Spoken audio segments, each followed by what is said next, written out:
Approaching Mars. Stand by. When we reach orbital height, I'm turning on main lateral motors, then we'll really slow up with the jolt. 700 miles from Mars' surface, we shall reach orbital height in 4 seconds. Innocent, you're not proposing to land without any help from the Martians, are you? Orbital height. Hold on.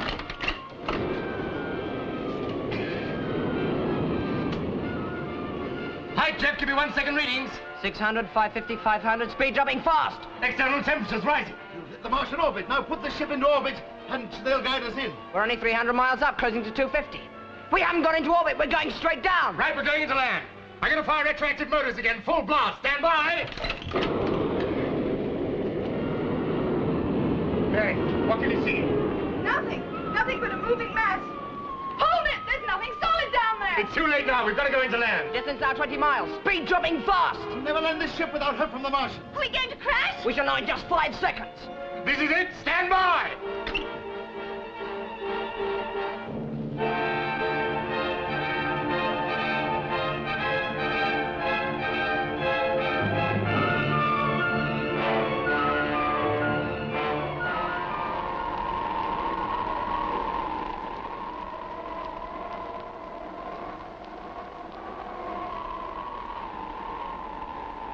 Come on. This is your favorite planet. We've landed. Yes, we've made it. We're all right. No bones broken. Oh, there are some heavy bones here. We've got to get used to having gravity again. Congratulations, Anderson. Now we'll see some reward for our long journey. And the only reward we want is water. Then we're getting off this planet as quickly as possible. I've dreamt of this moment all my life. Well, come on. What can you see? We seem to have landed in a desert. I can't see anything but dust. Come on, let me see. Yes, you're right. Well, we'll have to wait for that to clear. Do you know where we are? It's somewhere in the northern hemisphere. We'll have to work it out by the stars. They'll be different from our own. Well, let's not just hang around in here. We're going to be the first people to set foot on another planet. Not the first people, the first Earth people. Seems like old times wearing a space helmet again. We're ready, Mr. Henderson. Right, Jeff. You two can be the first to set foot on Mars. But wait for us at the bottom of the ladder. Sorry, Hamlet. I can't take you outside. Not till I've made you another spacesuit. I'll put him back in his cage now. Go on out, girl. I'll let you be the first on Mars. Now you'll see I'm right. But what do you really expect to find? The results of an entirely different evolutionary pattern, technical progress. You mean people? Well, let's say beings of extraordinary intelligence. They've probably detected our arrival by now and are waiting outside, all around us. He's a nutcase. But the infuriating thing about him is that he makes me feel like a dreary schoolmarm. Just because I insist on cold, hard facts. And he believes in fairies at the bottom of the garden. Well, we may not be on Mars long enough to know if there are any fairies or bug-eyed monsters or just plain red dust. Once we find that water, we must move sharpish before the Earth slides from under the Martian orbit. Do you think we can ever make a takeoff without radio or help from Buchan Island? Even if we could, do you think we can find our way back to Earth? I don't know. We'll just have to take whatever opportunity present themselves. Like this. Well, I thought this might be the last time we ever see each other without these goldfish bones.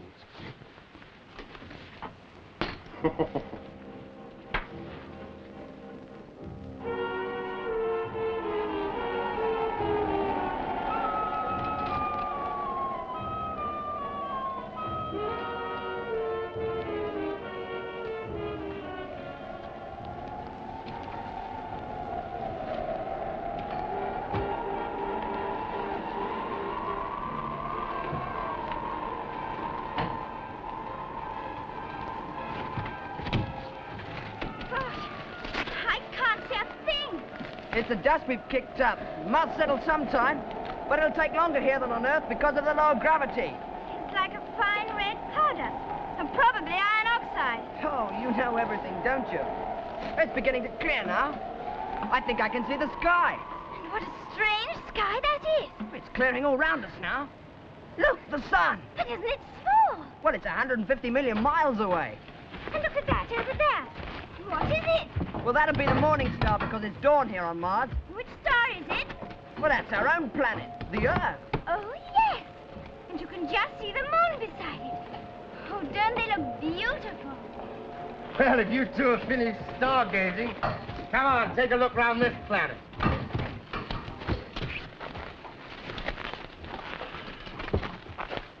Well, there it is.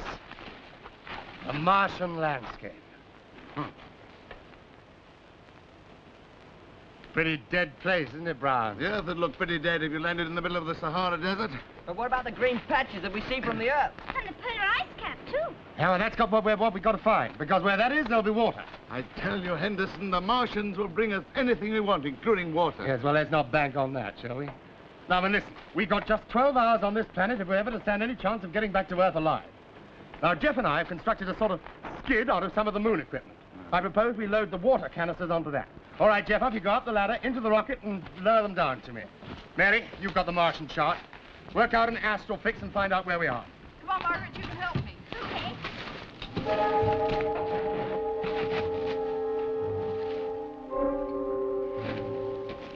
As near as I can calculate by the position of the stars and the 2 moons, I'd say we're about here. Mariakitani. Oh, yes, that means the Sea of Acid, doesn't it? That's right. I make it longitude 25, latitude 42. That puts us just due north of the Indus Canal. Canal? Well, whatever you like to call them. We haven't seen them since you saw them disappear. I wonder what they really are. Well, my guess is there are no more canals than this is a sea of acid. Anyway, we've got the position. Come on, Brown. Give me a hand with these canisters. Lash them down on the skid. I take it you want to drink some of this water if we ever find it. Come on, Jeff. Come down and check. That's it. Now, then, what have we got? Water canisters, ropes, grappling irons, radio transmitter, and most important of all, this compass. Will it work here? Yes, there appears to be a magnetic north. Although I doubt if it's the true north, according to the Martian pole star. But don't forget, it's 10 degrees off true north. Yes, still, I think that's near enough for our purposes. Well, here's our position as near as I can judge. So if we head Martian north by northeast, we should reach the ice cap in about 5 hours. Well, that doesn't give us much time, does it? Especially since I hope we'll be dragging this thing back loaded with water. Well, there'll be 4 of us to pull it. 5? Yes, now listen, kids. Somebody has to stay behind in the rocket to try to maintain radio contact with Earth. I want you two to stay behind. Oh, but that means we won't see anything. Now then, Margaret, we're not here as explorers. Our only concern is survival. That's why I want you two to stay here and keep the rocket ready for immediate takeoff for when we get back. Good, and while you're doing that, I'll make my way south to the Indus Canal. Nobody's going to go running around after any mythical canals, Brown. We're going to the ice cap and you're coming with us where I can keep an eye on you. But Henderson... That's an order, Brown. Oh, all right, I'll come with you. That's the limit of your imagination. I don't rely on imagination, Brown. I just stick to the facts. We've got 2 days' water supply left. The journey back to Earth will take us 6 weeks, if we ever make it. Now then, Jeff, Margaret, you try to keep up radio contact with us for as long as possible, and keep trying to contact Earth. And under no circumstances leave the rocket unguarded. Why? If you think there's danger, you must think there's life on Mars. That's not what I'm worried about, Brown. Well, come on, let's get going. There's no time to lose.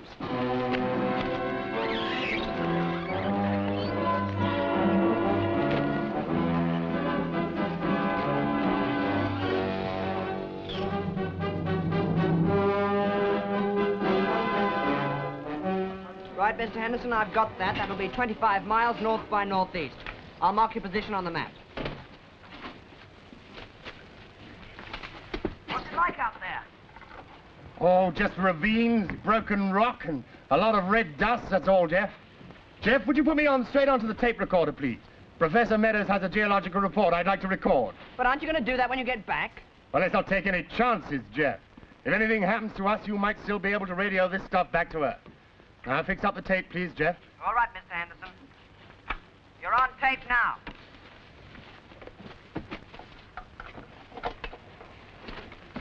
Geological survey report on the area Mare Archidalium, Martian Northern Hemisphere.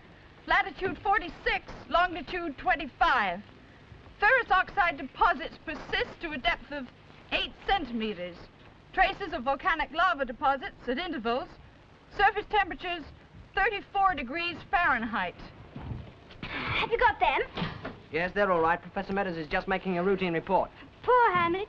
He doesn't know whether he's on his head or his heels. He's probably not used to having gravity again. You'll be all right, Hamlet. Look, do you want to know where we are? Right here, Hamlet. Well, do you think he's hungry? Well, I tried him with some milk, but he wouldn't touch it. He's probably fed up with being shut in his cage. Well, let him walk around a bit and stretch his legs. There you are, Hamlet. You have a wander around the control cabin. on the radar screen? Well, the one moving across in an arc is Deimos, one of the moons. And the other one is the outline of the Martian horizon. Yes, but this sort of... Oh, bother, it's gone. Well, there's nothing there. Yes, there was. Like a lot of speckles. They built up and then died down again. Probably some sort of electrical interference. But what interference could there be on Mars? Well, there's nothing on the screen now. There was, Jeff. It was right across almost half the screen. Don't be silly. That will make it nearly 50 feet high. Look, there it is again. I'm going up to look through the periscope. But you're right. There is something there. About 20 to 30 miles distance. And it's moving fast. Can you see anything? Yes. Yes, I can see a huge cloud of dust out there on the horizon. It's cutting out the sun.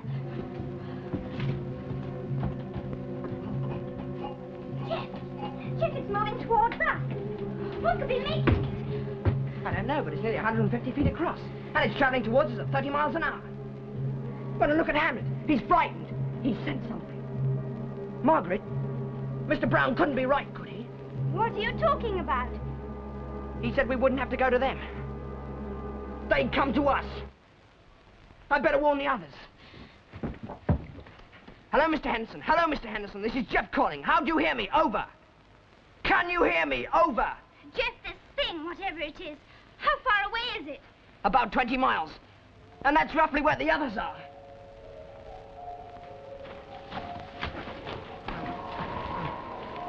Heading this way, all right. We're right in its path. The wind's rising. Well, come on, get down behind these rocks. Come on, Mary. What do you reckon it is? Well, my guess is it's a dust storm. Millions of tiny iron particles. Something must be causing that dust. It's just been blown up by the wind, that's all. But it's getting in our air valves. It'll choke us. Come on, get down. I wonder how long it's going to last. Well, we just stay put and sit it out. You try to take a step in this, you'll be lost in a few minutes.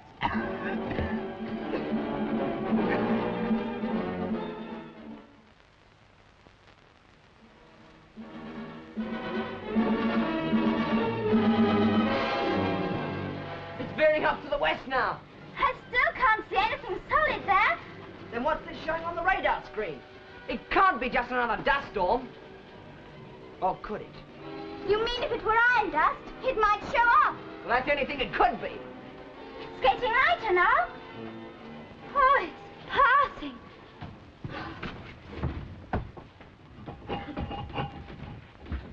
Thank goodness that's all it was. Well, you didn't think it was anything living, did you? Of course not, silly. But you did for a bit, didn't you? Well, it was the way you were going on about it. The way I was going on about it. Anyway, let's try and get Mr. Henderson on the radio. Hello, Mr. Henderson. Rocket base here, Jeff call. Are you receiving me? Over. Well, that's funny. They should be still well in range. Well, try again. Hello, Mr. Henderson. This is Jeff calling. Over. Why don't they answer? I don't know.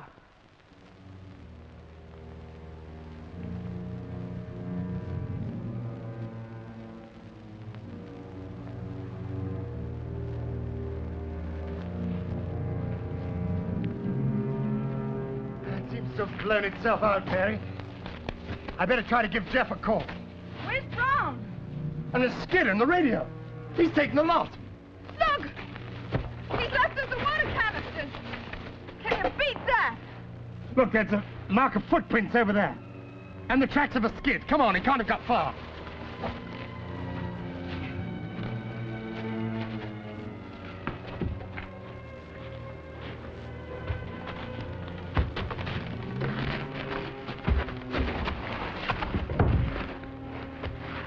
You were right. He couldn't have gone very far. He must have fallen down there in the dust storm. If we'd gone on any further, we'd have ended up down there, too. I wonder how deep that crevasse is. I don't know. You can't even see the bottom. Brown! Brown! It's no good. We can't wait for him. We haven't got time. But we can't leave him down there. But we couldn't do anything for him anyway. Poor devil. He'll never know the truth about his planet now. Well, come on, Mary. We've got to try and find a way around this. The ice cap lies due north from here. Without that, we'll all die. But first, on the return journey. But what could have happened. We haven't had a thing since that dust storm. I'm going out to look for him. No, Jeff. We were told to stay here. Well, then what do you want me to do? I don't know. I suppose there's nothing we can do except wait. Jeff, supposing they don't come back, what do we do? I mean, would you know how to handle the rocket? You see, if they didn't come back at all, well, the right thing to do would be to try to get back to Earth. Even if I could get us back, how could we live without water? That's them! But it can't. It's not. It's not on their frequency. Then who can it be? Calling Moon Rocket 4. Calling Moon Rocket 4. Calling MR4. This is Bakken Island. Bakken Island! You must take off from Mars in exactly 7 hours from now. I will repeat, as the two planets are now moving apart. You must take off in exactly 7 hours from now. We will give you the signal. Well, answer them, Jeff. MR4. No good. We can barely hear them. They never hear our transmitter. So they don't know whether we've heard them or not. No. They're just transmitting and hoping. I suppose they're keeping it up all the time. Hello, MR4. You have exactly 6 hours and 59 minutes to take off. 6 hours and 59 minutes. Hello,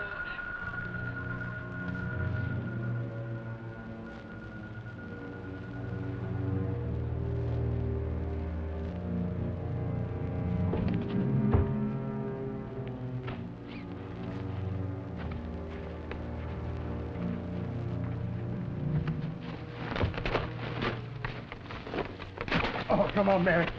Let's take a breather. Well, what do you reckon our position is now? Well, I make it longitude 60 by latitude 25, but I could be miles out. Where does that put us? In what's called the Mariborium, the Martian North Polar region. That means we must be getting nearer to the ice cap. Well, that's assuming we haven't gone round in a circle. No, the temperature's still dropping. We must still be heading north. Come on. 5 hours since we set out. We can only give this water search another hour, and then we'll have to get back. Hey, wait a minute, Mary. Look. I don't think we're going to need another hour. That's a Martian aurora borealis. That means we must be near the ice cap. We might just be able to make it in time. Come on. What's this? They're sending in Morse now. No, it's not Morse. It doesn't sound like Bakken Island, but who can it be? Yes, it's too loud for Bakken Island. Mr. Henderson never sends in Morse anyway. Jeff, when I was locked up in there with Mr. Brown, that Morse. You mean he was receiving messages like this? No, he was sending messages. And I'm sure that's the same code. You're right, it is a code. But I can't make out a single word of it. No, because it's in their language, or so he said. Wait a minute, Margaret. I'll take a bearing on the direction finding set. It's coming from the surface of Mars. It's not very far away. And I think it must be Mr. Henderson's set. But it's not him using it. Well, then it must be Mr. Brown. Either him or someone calling him. It stopped. Bakken Island. That's Bakken Island calling again. Rocket 4. You have now 5 hours and 47 minutes to take off. What if we Bakken missed that Island zero? calling MR4. Is there any chance of getting back? Well, let's see. Now, this is the sun. This is the Earth's orbit, and this is Mars's orbit. When we left Earth, Mars was round here. While we've been traveling, the Earth has been catching up because it travels around the sun faster. Yes, but Mars has been moving too. Yes, but not so rapidly. Anyway, we can say that Mars is here now. That's almost directly in opposition to the Earth. But from that point on, in less than 6 hours, the Earth will be moving away from Mars so fast that we would never catch up. In other words, we'd have to stay on Mars for 16 months until it came round into this position again. But we'd never survive that. We've only got provisions for another few weeks. And here, there's nothing but dust and rock, as far as you can see. Jeff, what's that? It's a compression chamber. Someone's coming into the rocket. I don't understand. Why didn't they radio us? Perhaps it's not them. Stand back, Margaret.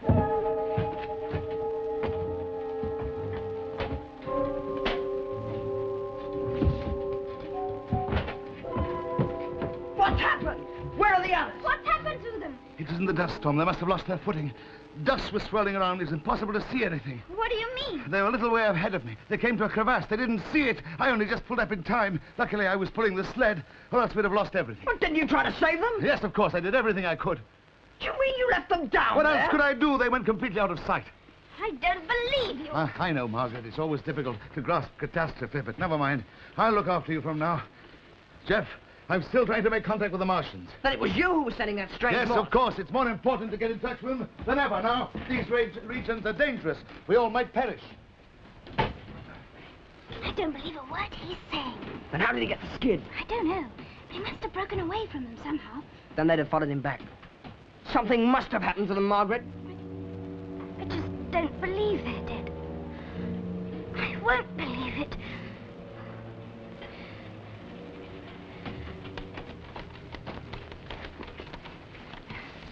Well, we've only got this one canister to fill now. There's about 4 inches of this snow with a thin layer of ice beneath. Well, never mind the scientific analysis, Mary. Come on, let's get it filled. Well, don't laugh at me. We might as well make the best use of our visit to this unholy planet. Hey, Mary, look. Look at that dark cloud over there. It looks like a snowstorm. Or rain, or sleet, or hail, or whatever unpleasant things they have up here. Doesn't look too good, does it? On the other hand, it's going to be fascinating to see what happens when that stuff falls. This is the Martian spring, and if anything grows on Mars, that rain or whatever it is going to bring it up. Oh, never mind that. Come on, let's get this filled and get out of here. The kids will be wondering what's happened to us. Do you realize we've only got 5 hours left before we must take off? Now, look, Jeff. The Indus Canal is about the farthest north point that the Martians would find it comfortable to live. But, Mr. Brown, there's no sign of life here. About half an hour's journey from here, there's a high ridge or plateau. Now, if we can reach that, we should be able to see the northernmost Martian settlement. But this is only theory. What if you don't find anything? Then there'll still be time to get back before 0 hour. Are you two coming with me? So that's what you came back here for, to get us to leave the rocket.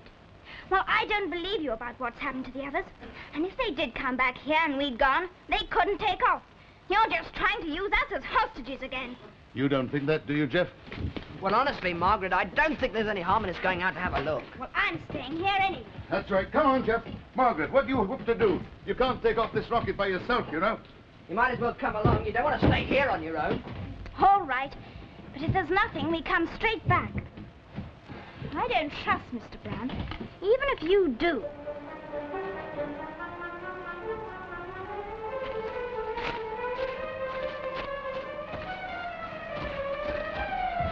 It's getting darker. The rain clouds are right over us now. And look, Martian rainfall. This must be the first drop of rain to touch this ground in a Martian year. I wonder what effect it'll have on this iron particle dust. I don't know. Hey, look, there's one effect it's having right now. Look, there, by your feet. They look like lichens. Yeah, but where they come from? The seeds must have been lying dormant until the rains came. But look at the speed they're going. It's fantastic. They must have adapted themselves to take water whenever they can and absorb it at tremendous speed. Well, come on, Mary, let's go. I can't. They're growing all over the canister. Well, they must be trying to reach the water in it. They must be able to sense it in some way. Oh, look. They're growing on me now. They're taking root everywhere. Oh, this is fantastic. Come on, leave the canister, Mary, and try to get away from here. Come on. They're growing on me, too. Well, don't worry, Mary. They can't harm you. Can't they? Our bodies are composed of 60% water.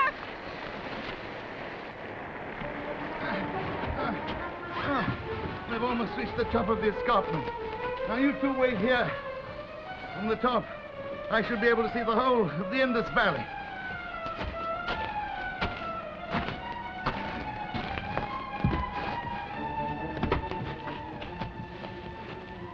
Can you see the settlement? Can you see any signs of life? Get back, you two! Yes, I see life, but it's not the sort of life I thought it was.